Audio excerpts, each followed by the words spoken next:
이 시간 우리 함께 하나님의 말씀 대하겠습니다. 요한복음 11장 25절로 26절 말씀입니다. 요한복음 11장 25절에서 26절 말씀 함께 보겠습니다.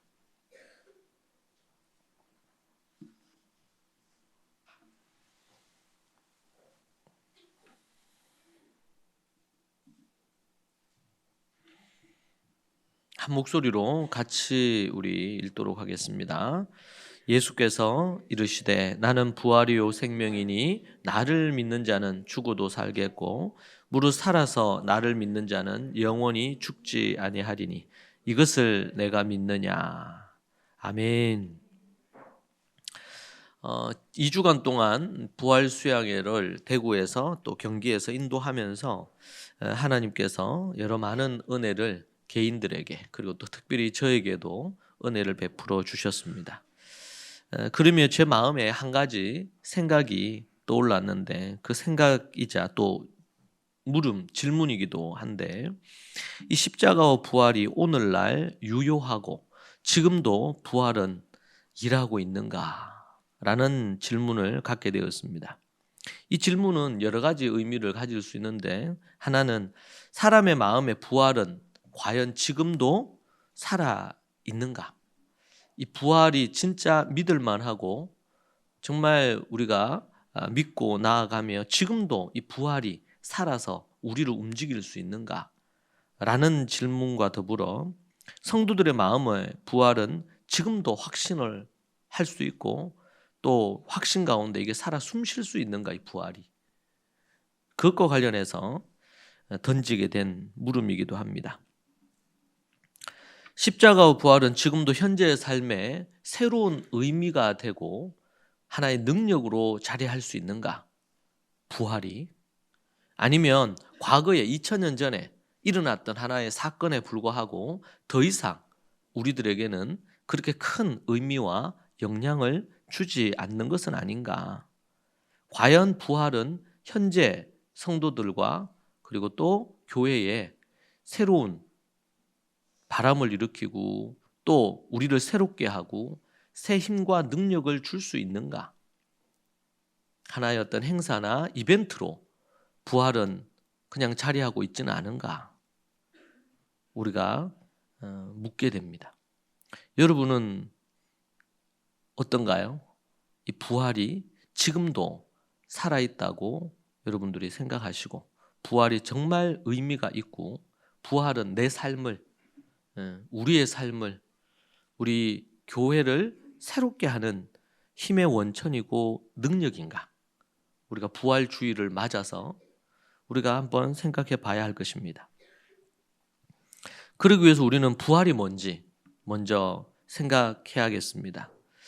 우리가 부활을 우리가 생각할 때 2000년 전 그때를 생각을 해야 됩니다. 예수님은 심한 매질과 살이 찢겨나가고 그 당시에 채찍은 거기에 쇳덩이와 그리고 또 짐승의 뼈 이런 것들로 만들어졌기 때문에 그 채찍에 한번 몸이 감겨서 맞게 되면 살이 찢겨나가고 심지어 살이 뜯겨나가는 그런 고통을 예수님은 당하셨습니다. 가시 면류관의 가시가 원을 그리고 가시 면류관을 쓰고 있으면 그 가시 면류관을 병사들이 군인들이 꾹꾹 눌러서 그 가시가 이마에 박히도록 그래서 피가 흘러서 예수님이 피에 얼굴이 적셔지는 그런 상황들이 만들어졌죠. 그리고 나무 위에서 예수님은 엘리 엘리 라마 사박다니라고 하시면서 나의 하나님 어찌하여 나를 버리시나이까 그렇게 외치면서 운명하시는 그 부분이 2000년 전 사건이었습니다.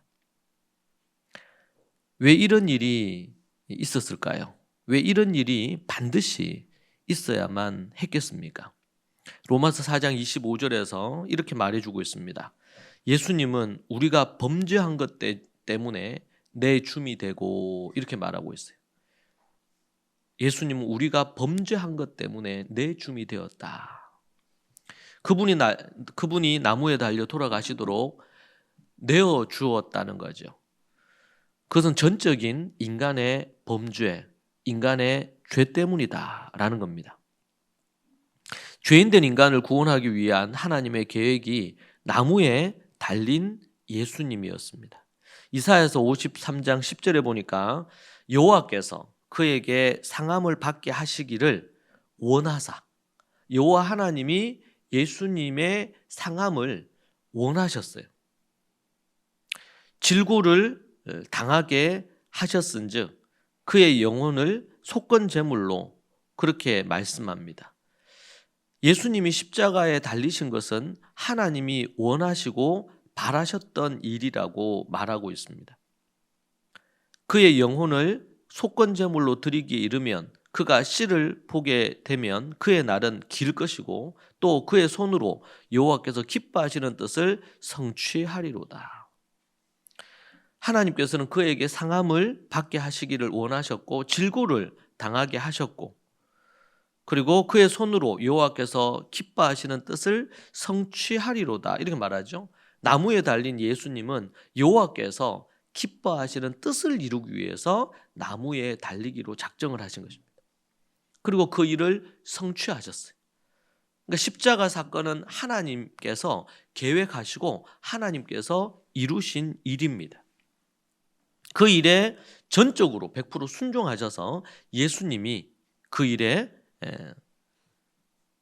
순종하셔서 그 일을 이루신 것이죠. 우리의 죄 때문에 하나님께서 독생자, 아들 대신 예수님을 죽음에 내주셨습니다. 그런 말이 있죠. 가족이 누군가가 돌아가시면 땅에 묻습니다. 그러나 아들이 죽으면 자식을 마음에 묻는다는 말이 있어요. 자식이 먼저 이 세상을 떠난다는 것은 그것은 상상하기 어려운 고통이죠. 그래서 마음에 묻는 겁니다. 잊을 수가 없고 그것을 그냥 시간이 지난다고 잊혀지는 일이 아니라는 말이죠. 하나님은 마음에 예수님을 묻었습니다. 왜 그렇게 하셨냐면 바로 죄된 인간의 구원을 위해서죠. 죄된 인간의 구원을 위해서.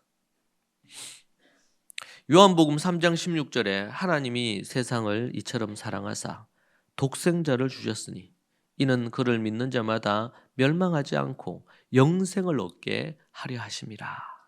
그렇게 말씀하고 있습니다. 하나님이 세상을 얼마나 사랑하셨는지 독생하는 아들, 독생자를 주시기까지 사랑하셨다고 그렇게 말씀하고 있습니다. 그리고 그 예수님을 믿는 자마다 멸망하지 않고 영생을 얻게 하려 하심이라고 그렇게 말하고 있습니다. 십자가는 그리고 부활은 예수님이 죄인된 인간을 향한 사랑입니다. 그것도 독생자를 내어주신 하나님의 사랑입니다. 부활은 또한 우리를 의롭다 하시기 위하여 하나님이 하신 일입니다. 로마서 4장 25절에 예수는 우리가 범죄한 것 때문에 내줌이 되고, 예수님이 십자가에 달려 죽으신 것은 우리의 범죄 때문에 내어주신 거고 또한 우리를 의롭다 하시기 위하여 살아나셨다. 예수님이 부활하신 것은 우리를 의롭다 하시기 위하여. 십자가는 우리의 범죄 때문에, 부활은 우리의 의로움 때문에 이루어진 일이라고 로마서 4장 25절에서 바울은 명확하게 말씀해 주고 있습니다. 우리의 죄 때문에 예수님이 십자가에 달려 죽으심으로 죄 사함이 이루어졌습니다. 그리고 예수님이 다시 무덤에서 부활하심으로 우리가 의롭다함을 얻게 되었습니다. 이것을 이 두 가지를 위하여, 죄 사함과 의롭다 하시기 위하여 예수님이 십자가에 달려 죽으시고 그리고 부활케 하셨습니다. 우리가 이 부활의 의미를 명확하고 정확히 알아야겠습니다. 우리는 부활의 7가지로 부활의 의미를 생각할 수 있는데요. 그 첫 번째는 부활은 죄에서 구출하여 자유와 해방을 주기 위함입니다. 더 이상 죄가 그 사람을 지배하지 못하도록 길을 열어놓으신 것입니다. 그래서 부활은 죄에서 우리를 구출하고 자유와 해방을 주기 위한 거다. 그래서 우리가 예수님을 믿고 예수님의 부활을 믿는다는 것은 더 이상 우리가 죄에 거하고 죄로 말미암아 우리가 영원한 지옥불에 떨어질 그 모든 문제에 있어서 자유와 해방을 주었다는 겁니다. 많은 교회를 다니는 이들도 이 부활의 의미를 정확하게 알지 못하므로 이 죄에서 자유와 해방을 얻고 또 우리가 죄인된 인간은 모두 다 지옥불에 떨어진다고 얘기하잖아요. 그렇게 믿고 있지 않습니까? 그런데 그 지옥불에 떨어질 그 인생을 그 지옥에서 건져서 천국으로 이끌어 주시는 길을 열어놓으셨다는 거예요.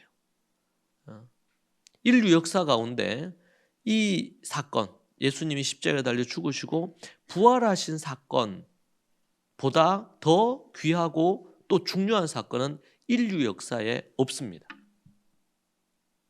유일하게 가장 중요한 부분이 바로 이 십자가와 부활의 사건이에요. 인류 역사 속에 죄를 가진 인간이 구원을 얻거나 참된 행복의 자리에 설 수 있는 길은 없습니다. 아무리 권력이 있고 돈이 많고 이런 사람도 죽음을 기뻐하는 사람은 거의 없습니다. 죽지 않으려고 하죠. 영생하기를 원하죠. 그리고 만약에 죽는다 하더라도 그냥 고통 없이 죽고 죽음 이후에는 끝이기를 원합니다. 그러나 성경은 우리에게 하나님께서 말씀하시기를 결코 죽음은 끝이 아니라고 얘기합니다.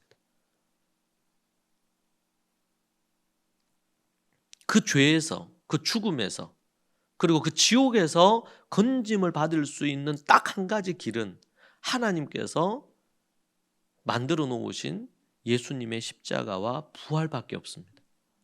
그리고 이것은 인간이 노력해서 얻는 게 절대 아닙니다. 내가 좀 선하게 살거나 교회를 열심히 좀 다니거나 이렇게 하는 것으로 이것을 얻을 수 있는 것이 아닙니다. 즉 종교적인 행위로 얻을 수 있는 게 아니라는 거죠. 그러면은 교회나 성경은 종교입니다. 그런데 세상에서는 종교로 분류할 수밖에 없을 수 있어요. 그러나 우리가 믿는 신자들은 종교가 아님을 압니다. 종교는 뭡니까? 내가 내 마음의 평안을 얻고 내가 또 복을 누리기 위해서 어떻게 종교적인 행위를 하면은 내가 위안도 얻고 내가 복도 받고 이렇게 한다는 부분입니다. 여기에는 뭐가 반드시 있어야 되냐면 인간의 노력이 있어야 됩니다. 인간의 애씀이 있어야 돼요. 다른 어떻게 보면 모든 종교에는 그런 게 있죠. 고행도 해야 되고 노력도 해야 되고 뭐 정기적으로 어떤 종교적인 집회에 참여도 해야 되고 그런 조건이 따릅니다. 그런데 성경은 우리에게 말씀하시기를 우리에게 아무것도 하지 말라는 겁니다. 구원과 관련해서. 인간이 노력해서 죄를 사하거나 아니면 구원을 얻을 수 있는 것이 단 하나도 없다고 성경은 말합니다. 만약에 인간이 노력해서 뭔가를 구원을 얻거나 죄 사할 수 있는 길이 조금이라도 있다면 굳이 예수님이 하나님이신 그분이 이 땅에 오셔서 십자가에 달리실 이유가 하나도 없죠. 인간이 노력해서 만약에 얻을 수 있다면. 그래서 성경은 뭐라 그럽니까? 우리가 로마서를 지금 보고 있습니다마는 이 하나님의 우리를 의롭다 하신 것, 이건 뭐다? 이것은 하나님의 선물이다. 노력, 일해서 얻는 월급, 삭시 아니다. 받은 은혜다. 이렇게 얘기합니다. 선물이다, 은혜다. 인간의 공로는 하나도 없다. 전적인 하나님의 은혜다.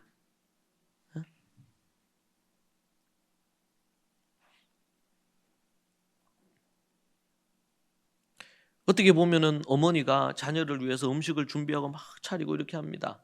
그렇게 해서 음식을 준비하고 차려 놓으면 그걸 이제 자녀들이나 가족들이 먹잖아요.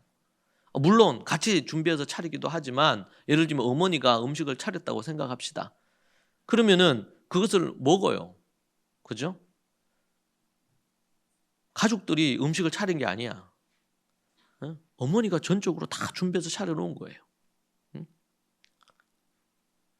야채도 준비하고 고기도 준비하고 이런 거 해서 이런저런 요리를 다 준비해.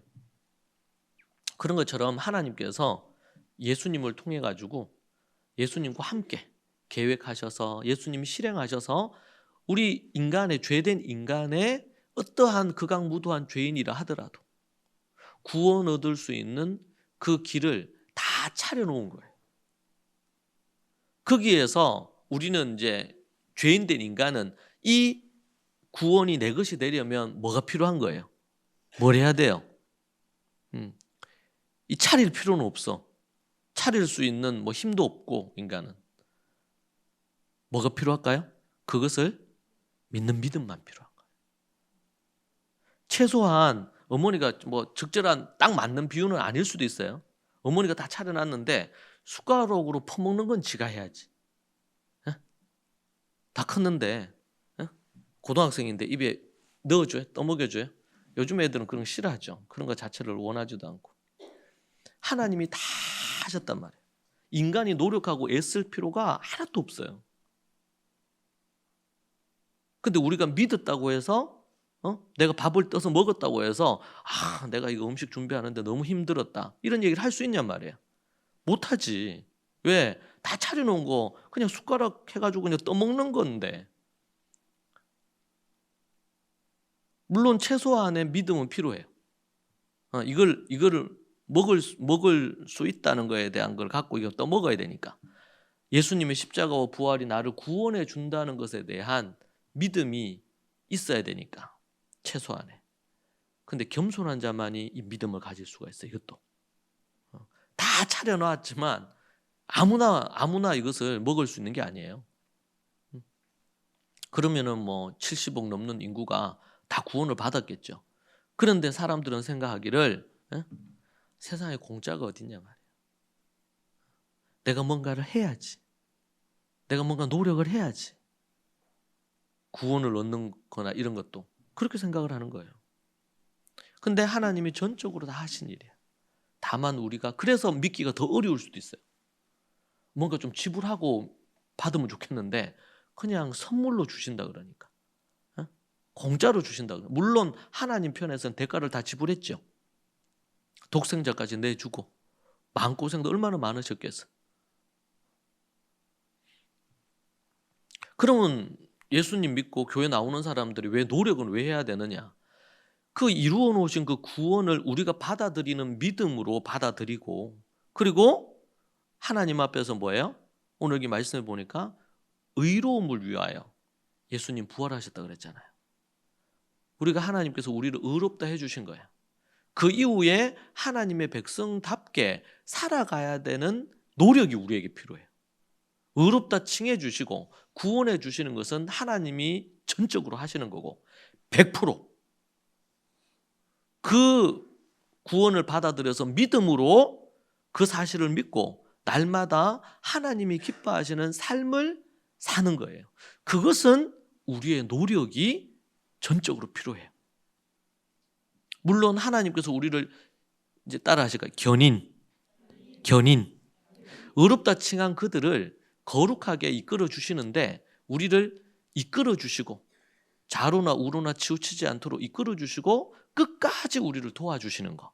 이것을 견인이라 그러는데 우리를 끝까지 이끌어 주시는 거예요. 그 하나님께 우리를 이끌어 주셔요. 그러나 이끌어 주시는 그 걸음을 따라가는 것은 인간의 믿음과 노력이라는 거지. 이 노력이 없이 안 돼요, 그게. 그렇지만 우리가 십자가에서 여러분이 죽은 게 아니잖아요. 1차적으로. 여러분이 부활한 게 아니죠. 네. 여러분이 부활한 게 아니에요. 하나님께서 독생자를 보내셔서 십자가에 달려 죽음에 이르게 하시고 그리고 부활시키신 거예요. 그것은 성삼위 하나님의 전적인 은혜입니다.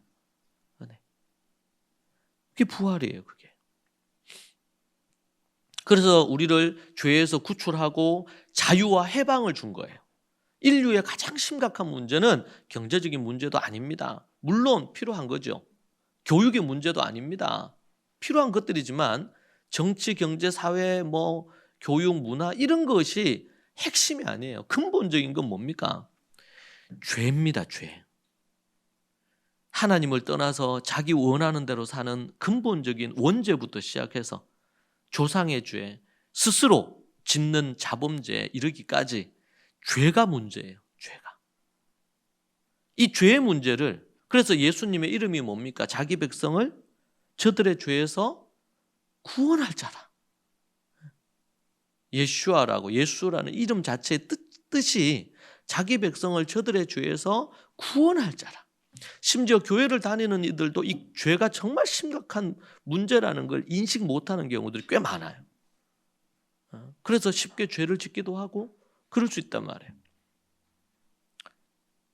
그리고 이 죄에서 우리를 건져주신 십자가 사건이나 부활 사건이 얼마나 소중하고 귀한지를 잘 몰라. 그러면서 종교 생활에 그냥 머무는 경우들이 있을 수 있어요.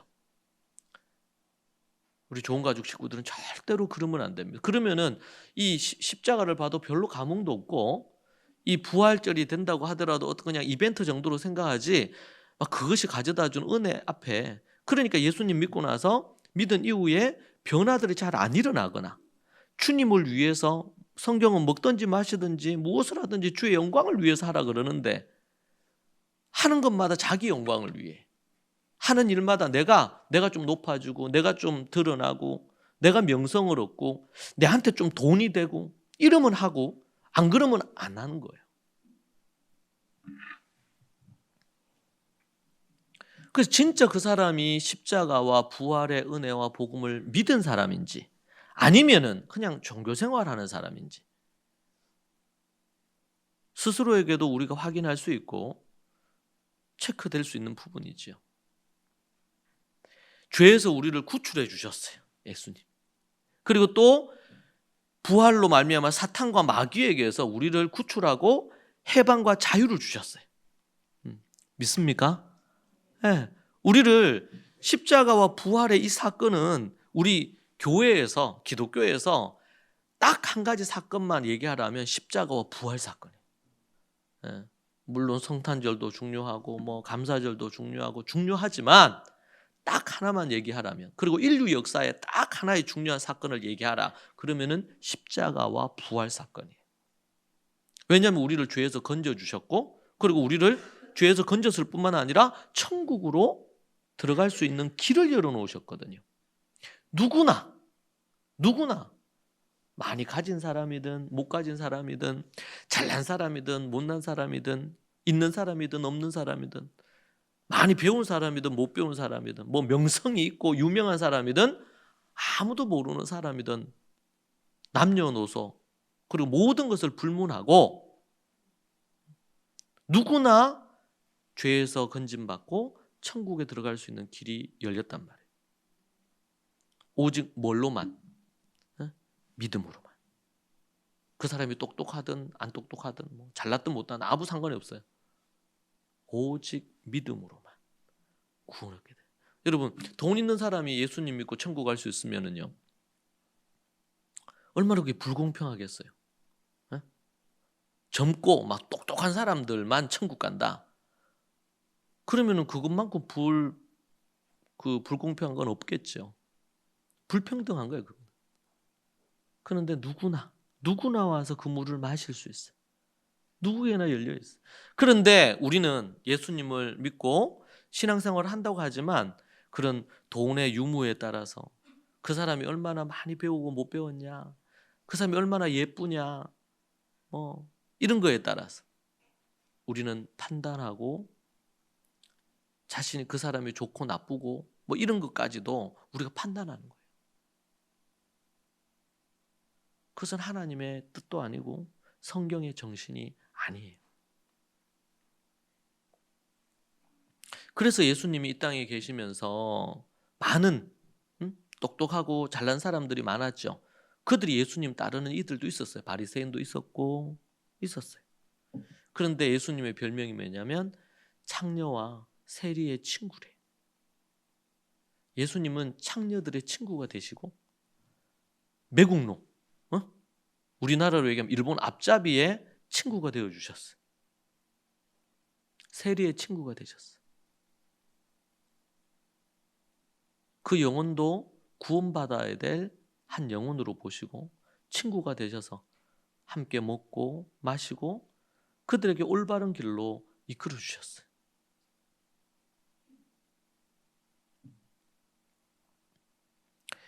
교회가 이태리 로마를 중심으로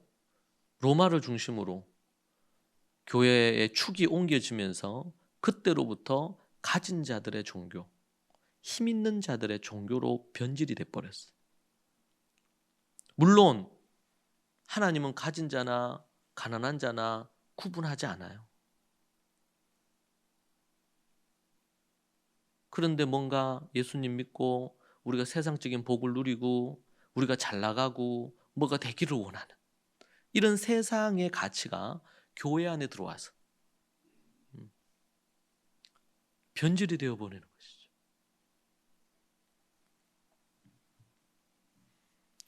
여러분, 이 죄에서 우리를 구출하고 자유와 해방을 주셨어요. 믿습니까? 여러분, 이것이 현재 우리에게 의미가 있을까요? 여러분, 죄되고 쓸모없고 지옥불에 떨어져 있던 우리를 자유와 해방을 주셨다면 현재 이미 우리가 예수 그리스도로 자유와 해방을 얻고 의인이 된 우리에게 예수님의 부활은 더 큰 자유와 해방을 주지 않겠습니까? 그때 과거에 예수님 믿었을 때 자유와 해방을 주고 그 이후에는 아무것도 없는 거냐 말이야. 아니에요.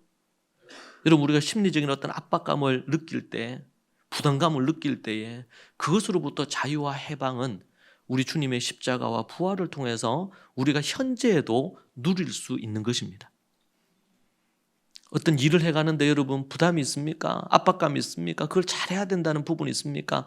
하나님께 그것을 맡기시고 여러분의 최선을 취하시고 그리고 여러분은 마음의 평안을 누리십시오.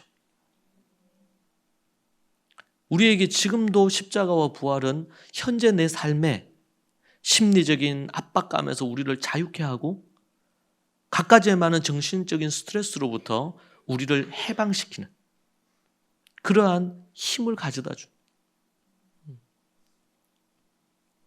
제가 몇 년 전 죽음이 정말 가깝게 느껴질 때가 있었다 그랬잖아요. 제가 또 심장의 수술도 하고 이렇게 하면서 정말 죽음이 이게 먼 게 아니구나. 저는 아직 젊으니까 죽음이 멀다고만 생각했거든요. 근데 한 2년 전에 그렇지 않다는 걸 깨달았어요. 그 이후에도 몇 번의 수술을 더 하면서 많은 생각을 하게 됐죠. 그리고는 그때로부터 그런 주제의 책은 읽지 않았는데 저희 집에 가면 한 켠에 책꽂이에 그전 한 20-30권 정도의 늙어감, 죽음에 대한 책이 꽂혀 있어요. 지난 한 1년 반 넘는 시간 동안 대부분의 책을 읽었던 것 같아요. 세상에 나와 있는 신앙적인 관점에서 쓴 죽음에 대한 책도 보고 세상에서 나온 이 죽음에 대해서 고민하며 쓴 철학자들이나 유명 작가들이 쓴 그런 책들을 보게 되었습니다. 그러면서 처음 그 일을 닥치고 병원에 누워서 가자마자 한 30분 만에 수술하게 될 때는 수술을 받는 내내 동안 전신 마취를 하는 게 아니었기 때문에 정말 많은 생각이 교차하더라고요. 그렇게 하고 나서 한 1년 반, 2년의 시간 동안 그 주제에 대한 책을 읽고 또 강의도 듣고 이런 시간들을 가지면서 지금 그 시간이 지난 현재 상황에서는 이 죽음에 대한 부담감 아니면 죽음에 대한 두려움이라고도 할 수 있겠죠. 막연히 생각하지 않았던 죽음에 대한 그리고 여러 가지 부분들에 대한 것이 제 인생에서 지난 한 2년 동안 쫙 걷어진 것 같아요. 여러분, 우리의 삶의 문제들에 있어서 그게 어떤 문제든 간에 여러분, 십자가와 부활은 우리의 삶의 그 문제들의 해방과 자유를 가져다 줄 줄로 믿습니다. 십자가와 부활은 단순히 내가 구원 얻기 위해서 옛날 옛적의 사건으로 그치지 않습니다.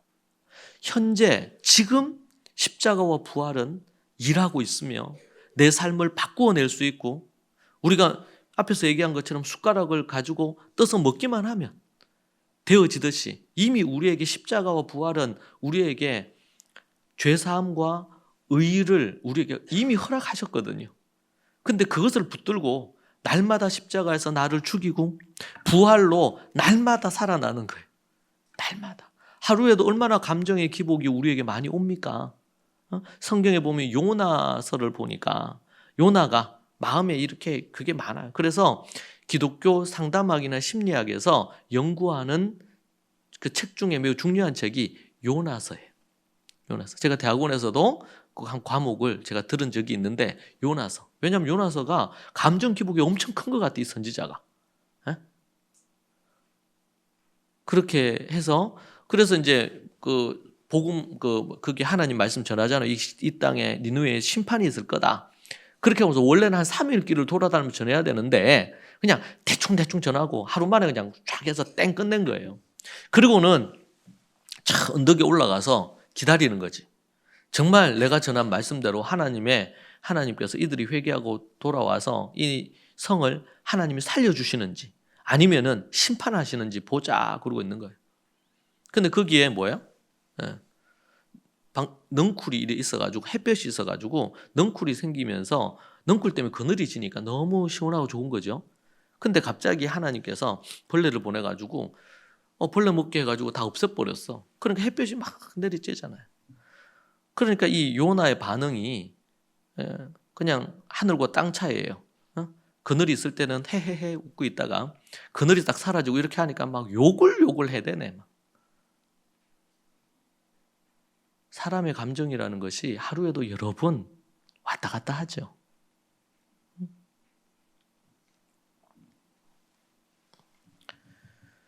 우리를 그런 감정에서, 우리의 어떤 그런 생각에서 이 모든 것에서 우리를 건질 수 있는 것은 십자가와 부활입니다.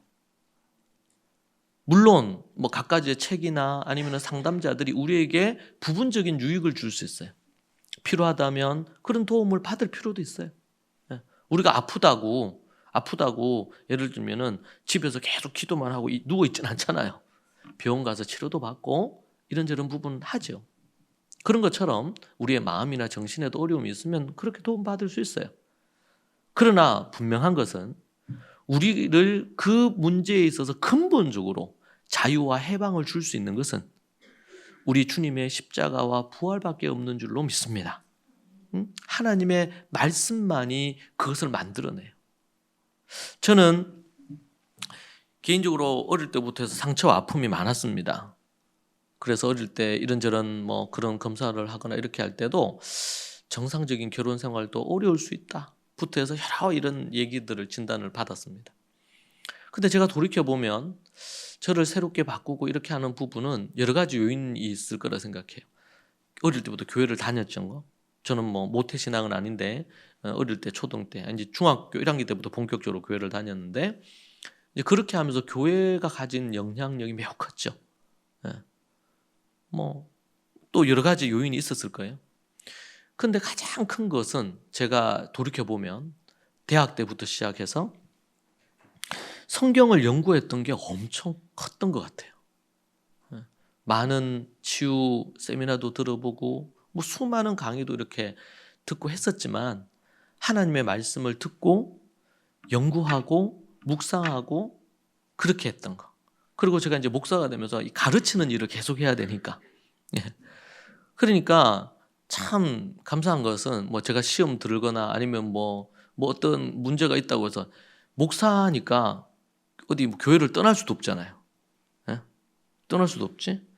그 목사니까 매주마다 연구를 해야 되잖아요. 그 설교를 위해서 연구하지 않고 연구도 하지만 말씀을 가르쳐야 되니까 연구를 할 수밖에 없죠. 저는 이제 막 하나님의 부르심이 있다면 여기 있는 모든 분들이 다 목사님이 되면 좋겠어요. 왜냐하면은 전 너무 좋아요. 물론 어려운 것도 많이 있죠. 그런데 가장 큰 것은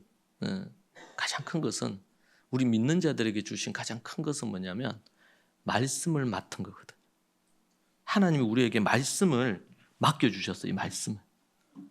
그리고 먼저 말씀을 알고 공부하고 배워서 먼저 자신이 치유되고 회복되면서 또 누군가에게 이 말씀을 가르쳐주고 그들에게 새로운 희망을 주고 꿈을 주고 그런 부분이 우리 성도들에게 그리스도인들에게 주어진 특권이거든요. 목사는 이제 하나님이 전략적으로 제사장이나 선지자를 세웠듯이 목사를 세워서 천하보다 귀한 영혼, 한 영혼이 천하보다 귀하다고 그렇게 말하잖아요. 그 영혼들에게 하나님의 뜻을 전하고 영의 양식을 먹이는 일이죠. 바르게 먹여야 되고 정직하게 먹여야 되고 그렇게 해야 될 부분이죠. 너무 귀하다고 저는 생각해요. 그래서 제가 보면은 우울했던 중학생 시절, 고등학교 시절, 정말 방황했던 대학의 시절, 이때마다 저를 붙든 거는 하나님 말씀이었어요. 말씀. 제가 매주마다 성경을 지금 한 장 정도씩을 매주 연구하게 된 것은 제가 대학 2학년 때부터, 그때로부터 해서 지금까지, 그 지금 한 30년 가까이를 그렇게 말씀을 연구했거든요. 그것은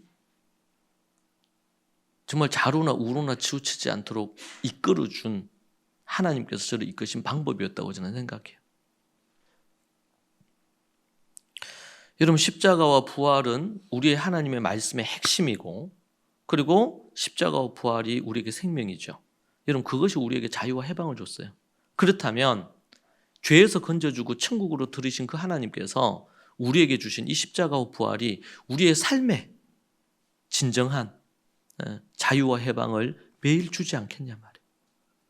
여러분의 삶 가운데 때로는 묶여 있고 억눌려 있고 보지 못하는 이런 인생의 문제들 앞에서 십자가와 부활은 우리에게 그 해답을 가져다 줍니다. 또한 부활은 지옥의 사람을, 지옥에 떨어진 인생을 천국으로 옮겨 놓았어요. 계시록 20장 5절에 이렇게 나옵니다. 그 나머지 죽은 자들은 그 천년이 차기까지 살지 못하더라. 이는 첫째 부활이라. 이 첫째 부활에 참여하는 자들은 복이 있고 거룩하도다. 둘째 사망이 그들을 다스리는 권세가 없고 도리어 그들이 하나님과 그리스도의 제사장이 되어 천년 동안 그리스도로 더불어 왕노릇하리로다. 둘째 사망, 지옥에 떨어지지 않는다는 거예요. 부활을 믿고 나아가는 자들은 천국으로 옮겨졌어요. 그러니 우리가 이 땅에서 살다가 언제 어떻게 우리 이 땅의 삶이 끝날지 모르잖아요. 모르잖아요. 그런데 정말 진정으로 하나님을 믿고 십자가와 부활을 진짜 믿고 하나님의 말씀에 순종하며 살아가는 자들에게는 언제 죽더라도 그 사람은 정말 하이패스로 천국으로 가는 거예요. 이게 하나님의 약속이에요. 계시록 20장 5절 6절에서. 그러니 우리가 이제 예수님의 십자가는 죽음을 의미하고 부활은 다시 살아남을 의미하잖아요. 그 죽음을 생각할 수밖에 없죠. 죽음을. 우리 성도들은 그래서 유럽에서는 초등 때부터 죽음 교육을 해요. 죽음 교육. 우리 유니스의 4월 달 책이 죽음과 관련된 건데 일찍부터 죽음에 대해서 알아야 돼요. 여러분, 죽음을 알면 현재를 어떻게 살아야 될지 감이 잡혀요. 누구나 죽잖아요. 이건 피할 수 없는 거예요. 누구나 죽어요. 그러면은 내가 죽었을 때 내 인생에 대한 평가를 어떻게 평가되기를 원하느냐. 한 번씩 우리 기업인들, 재벌들의 이런 돌아가신 이런 사건들, 이런 뭐 그런 기사가 뜨잖아요. 그런데 보면 재벌들인데 정말 재벌이란 우리가 상상할 수 없을 만큼 돈이 많은 분들 아니겠어요? 대기업, 재벌 이런 분들이. 근데 그분들 중에 돌아가셨는데 돌아가신 이후 그 사람의 삶의 평가가 나오죠. 돈이 많았는데 정말 죽음 이후에 아름다운 미담이 있는 재벌이 있으신가 하면 정말 도리어 뭐 사람마다 평가는 다를 수 있겠지만 대체적으로 그 사람의 미담이 있는 죽음이 있는가 하면 그렇지 않고 원한이 많은 죽음도 있단 말이에요. 재벌들 중. 심지어 가장 가까운 아내가 소위 말해서 뭐 황혼 이혼을 한다든지 아니면은 가족들이 그 아버지에 대한 부정적인 이런 평가를 하는 경우도 없지 않아 꽤 많죠.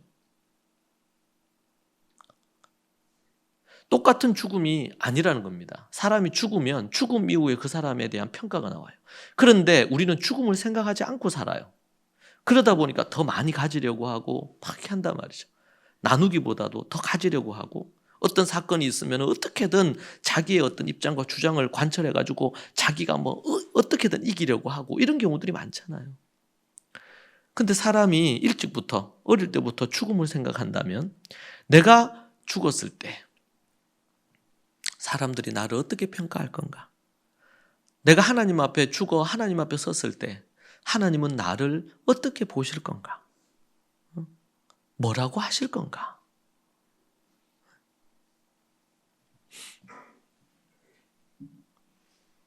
그래서 우리는요, 이 죽음에 대한 이해가 참 중요해요. 그래서 죽음에 대해서 깊이 바르게 묵상하고 생각을 하면 현재 내 삶이 달라져요. 네. 왜냐하면 의미 있게 살고 싶거든요. 하루 순간순간이 의미 있는 삶을 살고 싶은 거예요. 하루를 살아도 얼마나 많이 살았느냐, 얼마나 이 땅에서 누렸느냐가 중요한 게 아니라 이 땅에서 짧게 살았던 길게 살았던 어떻게 살다가 하나님 앞에 섰느냐. 이게 중요한 것이요. 부활은 또 세 번째로 믿는 자에게 거룩과 순결을 가져다 줍니다. 베드로전서 3장 21절에 이렇게 나옵니다. 물은 예수 그리스도의 부활하심으로 말미암아 이제 너희를 구원하는 편이 곧 침례, 세례라. 육체의 더러운 것을 제하여 버림이 아니요 오직 선한 양심이 하나님을 향하여 찾아가는 것이라. 뭘로? 부활하심으로. 예수 그리스도의 부활하심으로 그것을 믿고 나아가는 자들은 선한 양심이 하나님을 향하여 계속 가는 거예요. 그 사람 마음에 선한 양심이 작동을 해서 하나님을 향하여 계속 가고자 하는 마음이 일어나. 하나님을 사랑하는 자, 부활을 믿고 하나님을 사랑하는 자는 말씀을 보잖아요. 그러면 매일매일 살아가면서 혹 내가 하나님 앞에 내가 죄 지은 건 없나? 내 마음에 하나님이 기뻐하시지 않는 건 없나? 이러면서 선한 양심을 따라 자꾸 나아가려고 하는 이런 마음이 일어나거든요. 그러다 보니까 거룩과 순결하고 정결한 삶을 추구하며 살 수밖에 없어요. 이 부분이. 그것이 바로 부활이 우리에게 주는 메시지죠. 네 번째로 부활은 희망입니다. 부활은 희망이에요. 첫 부활의 열매이신 예수님이 첫 부활을 하셨잖아요. 그러고 나니까 그 다음 믿는 자들의 부활이 그 다음 이어지는 거죠. 예수께서 나는 부활이요 생명이 나를 믿는 자는 죽어도 살겠고 무릇 살아서 나를 믿는 자는 영원히 죽지 아니하리라. 이게 하나님께서 우리에게 주신 약속이에요. 약속. 그래서 부활은 뭐다? 희망이다. 부활은 희망이다. 그래서 우리는 희망을 가져요. 여러분 혹시 여러분들이 앞으로 인생을 살면서 우리가 죽음을 맞이할 때가 오잖아요. 그럼 어떻게 해야 돼요? 부활을 소망하며 인생의 마지막을 보내야 돼요. 네. 죽음은 슬프다, 우울하다. 그렇지 않아요. 크리스찬들에게는 죽음은 곧 새로운 문이고 죽음은 우리에게 희망이에요. 왜? 부활로 나아가는 길이니까. 그리고 영원한 천국으로 들어가는 거예요. 성경을 말하자 이 땅의 삶이 뭐와 같다? 안개와 같다. 잠시 잠깐 왔다가 잠시 잠깐 사는 거예요. 이 땅의 삶이. 인간이 기껏 해봐야 100년 아닙니까? 그렇게 살다가 가는 거예요. 그런데 영원에 비하면 이 100년은 점 찍는 것과 같아요. 점과 같은 거예요. 우리는 영원을 살아요. 어디서? 저 천국에서. 저 나라에서 영원히 산다니까요. 근데 우리의 관심이, 그래서 성경은 뭐야? 땅의 것을 생각하지 말고 어디의 것을 생각해요? 위의 것을 생각하라. 하늘의 것을 생각하고 살아라. 땅의 것은 잠시 잠깐이에요. 영원하질 않아.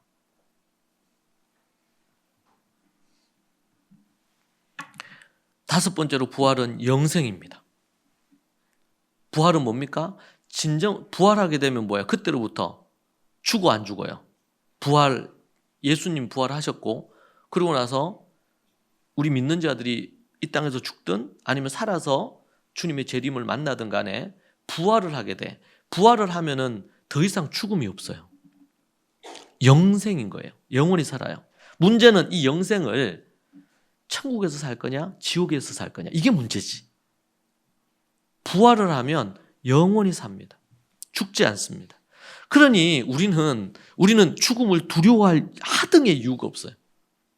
부활을 제대로 알면 죽음이 두렵지 않고 삶이 두렵질 않아요.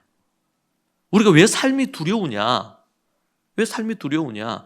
우리가 미래를 잘 모르겠어. 그럼 미래에 대한 불안함이 우리가 왜 있어요? 하나님이 나를 선하게 인도하시고 합력하여 선을 이룬다고 하셨잖아요.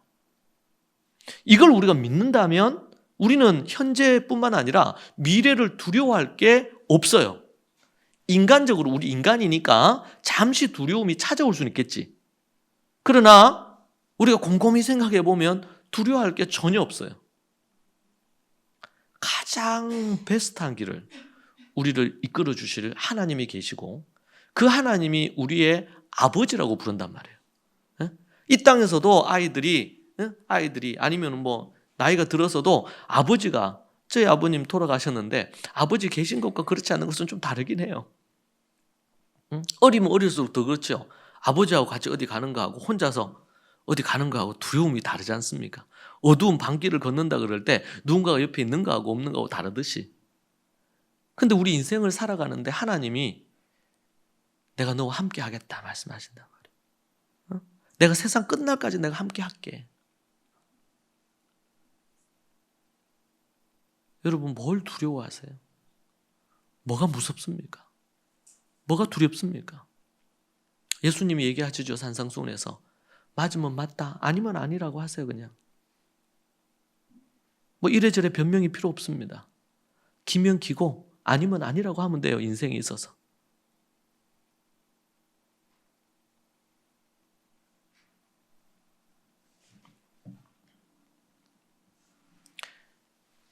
저도 이제 나이가 조금씩 들면서 아직도 젊지만 뭐 여러 가지 부분에서 저도 20대로 30대로 돌아가고 싶은 순간이 있을 때도 있지만 그런데 그러고 싶지 않아요. 왜냐면 그때는 더 고민도 많고 갈등도 많았던 것 같아요.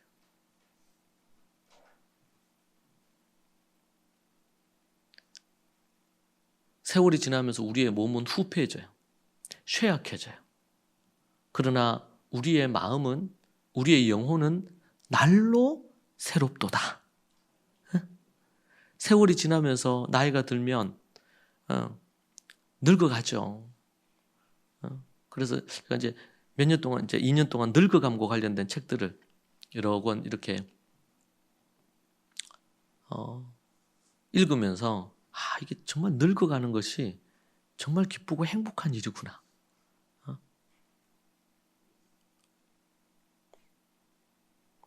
성숙해져 가고 삶에 대해서 더 깊은 지혜를 얻게 되고 우리가 경험한 숱한 사건 사고들이 우리를 더 성숙하게 만들고 삶에 대한 지혜를 더 얻게 하거든요. 늙어간다는 것은, 그래서 그런 얘기하죠. 우리가 늙어가는 게 아니라 뭐 익어가는 거다. 이런 어느 시인은 그렇게도 얘기했어요. 인생이 익어간다. 익어간다. 참 적절한 표현이라고 저는 생각합니다. 그리고 부활은 모든 것을 믿게 만듭니다.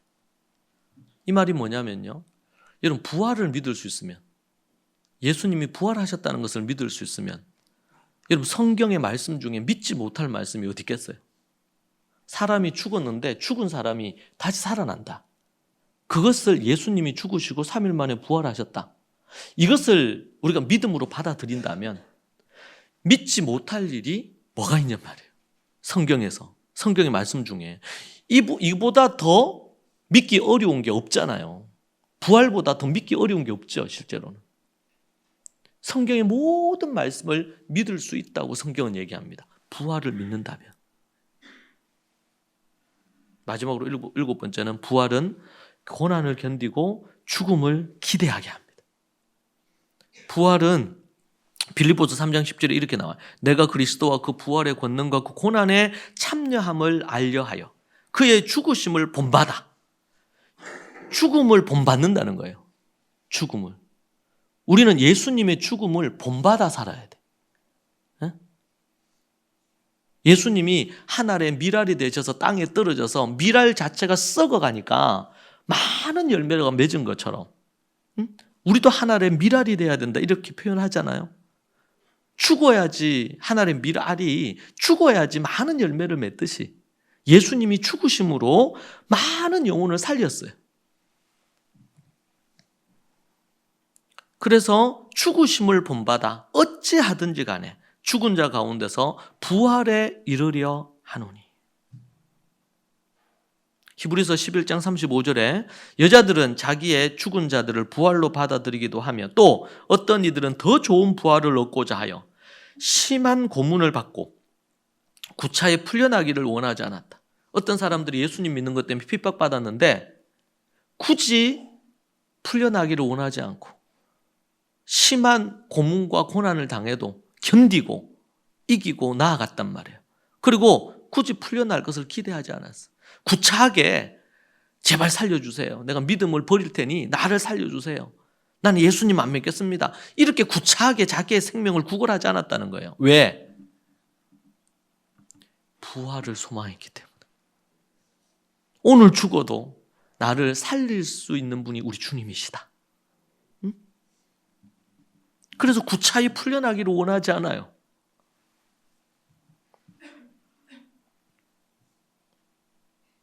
부활은 고난을 견디게 만들고 더 나아가 이 고난을 즐기게 만듭니다. 고난 받다가 죽어도 다시 살 것을 믿고 주님을 배울 것을 알기 때문이죠. 그래서 우리는 이 땅을 살면서, 예수님 믿고 나서 이 땅을 살면서 안전하 서나 우리가 생각해야 될 게 부활을 생각해요. 그래서 힘들고 어려울 때도 우리 주님께서 부활하셨는데 나도 우리 주님 부활케 하실 것을 믿고 이 어려운 가운데서도 나를 건져주시고 자유케 하시고 해방시켜 주실 것을 나는 믿는다. 그러면 그 어려움과 힘든 것을 견딜 만한 힘이 생겨요.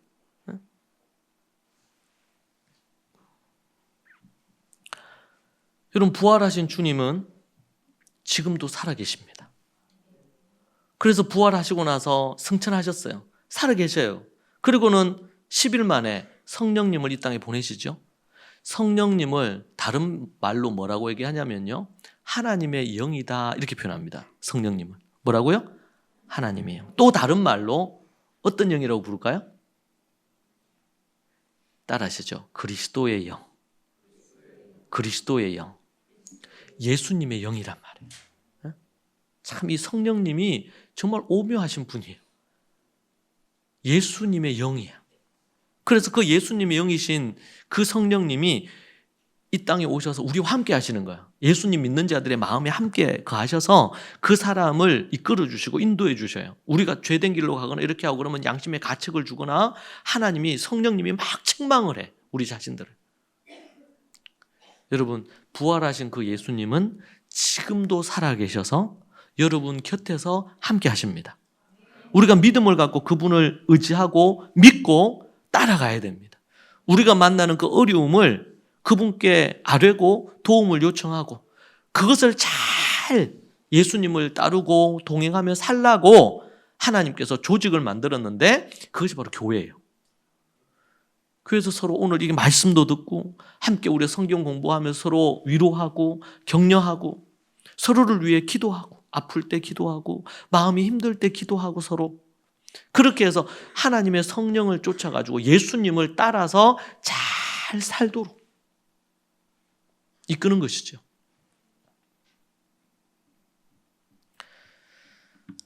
그것이 바로 하나님의 그분의 뜻입니다. 지금도 살아계신 그 하나님. 2000년 전 골고다로 올라가시고 갈릴리 해변가를 거니신 그 예수님이 지금 우리가 살고 있는 이곳에, 초월 이곳에, 대구 숙천 그곳에 우리 예수님이 함께 우리와 걸으시고 동행하시고 함께 하시는 거예요. 그리고 이 땅에 계시면서 행하셨던 그 놀라운 일들을 우리를 통해, 우리 교회를 통해, 여러분을 통해서 그 일이 실제가 되기를 원하십니다. 그것이 바로 우리 부활이 우리에게 주는 메시지입니다. 디도서 2장 14절에 이렇게 나옵니다. 그가 우리를 대신하여 자신을 주심은 모든 불법에서 우리를 속량하시고 우리를 깨끗하게 하시고 선한 일을 열심히 하는 자기 백성이 되게 하려 하심이라. 네 가지를 얘기해요. 불법에서 속량하고 건지고 그리고 우리를 깨끗하게 하고 그리고 선한 일에 열심을 품도록 선한 일을 행하는 일에 열정을 가질 수 있도록 그리고 자기의 백성이 되도록 하기 위해서 이 일을 위해서 우리를 대신해서 예수님이 자신을 주셨다. 이 부활의 아침에 여러분 모두 다 예수님의 십자가와 부활이 지금 현재 now 이 자리에서 현재 우리 가운데 일어나는 계속된 사건이기를 소망합니다. 부활은 현재 지금 일입니다. 과거의 일만이 아니에요. 여러분 안에 그 부활의 예수님이 여러분 안에 늘 자리하고 이번 주도 여러분의 평생을 동행하게 되기를 소망합니다. 기도하겠습니다. 하나님 아버지 감사합니다. 이 부활의 능력과 은혜를 우리 믿음의 모든 식구들이 함께 누리고 즐길 수 있도록 주님 도와주옵소서. 그냥 종교적인 행사로 그치지 않고 우리 성도들 마음 어린 아이로부터 어른에 이르기까지 부활의 주님을 만나게 해주시고 부활을 날마다 경험하며 살게 해주시고 부활의 능력을 행하고 경험하는 인생 되게 주님 도와주옵소서. 부활하신 그 주님 지금도 살아계셔서 우리 곁에 계시는 줄로 믿습니다. 예수님 이름으로 기도합니다. 아멘.